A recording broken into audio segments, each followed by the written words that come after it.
Hello, ladies and gentlemen, and welcome back to Inside Movies Galore.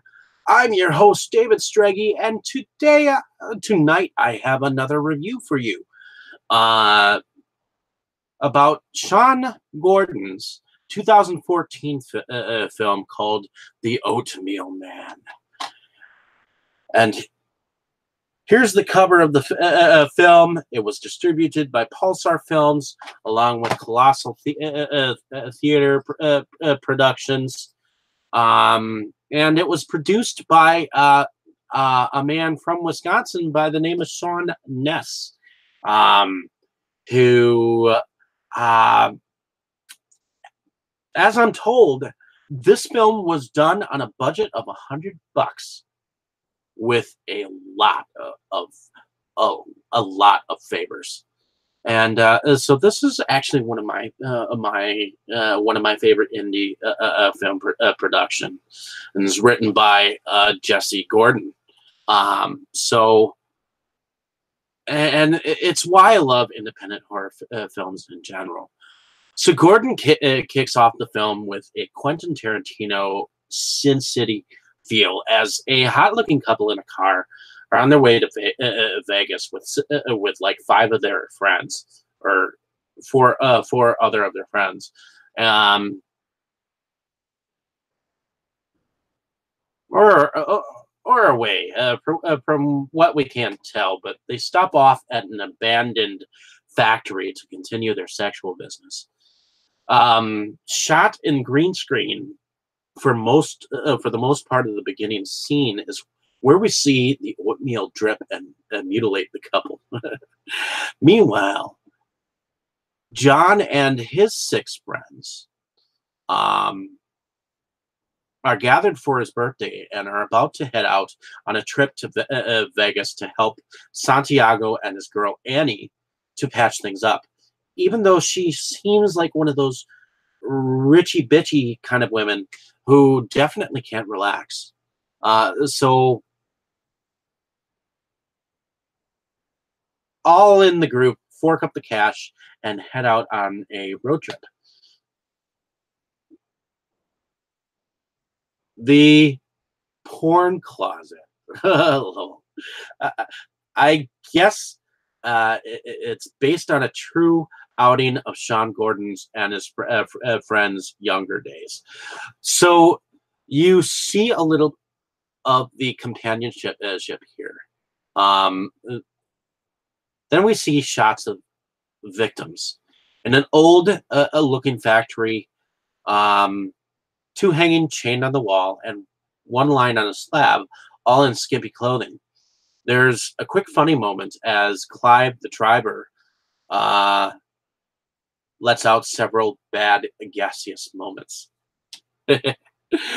After running into a creepy sheriff, they hit the road again, and in comes this faceless man with a machete, and titty-shaking, blood-dripped, terrorized victims get sliced as they insult their killer.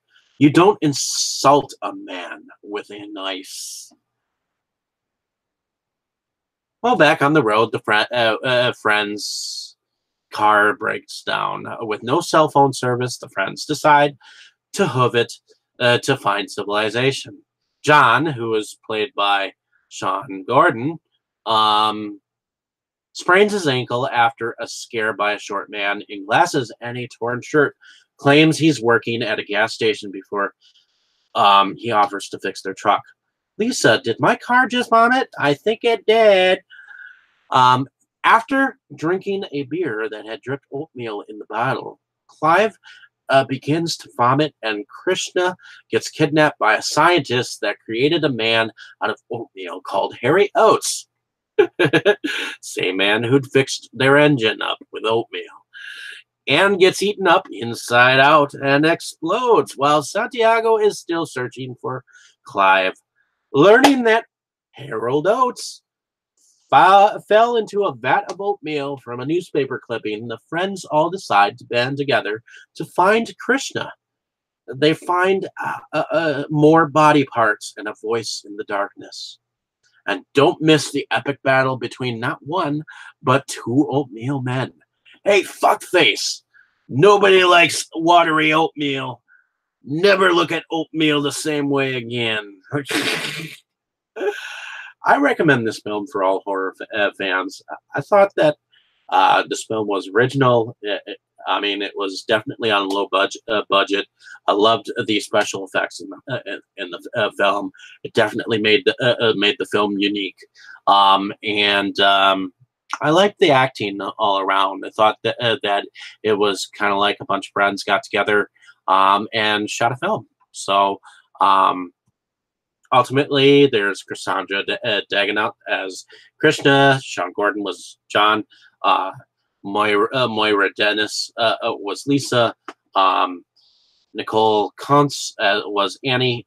Claude Foster was Clive. Salvador Perales was Santiago. John Carius as was Eddie. Joe Khalil Gray played Harold Oates. Al Burke played Officer Brown.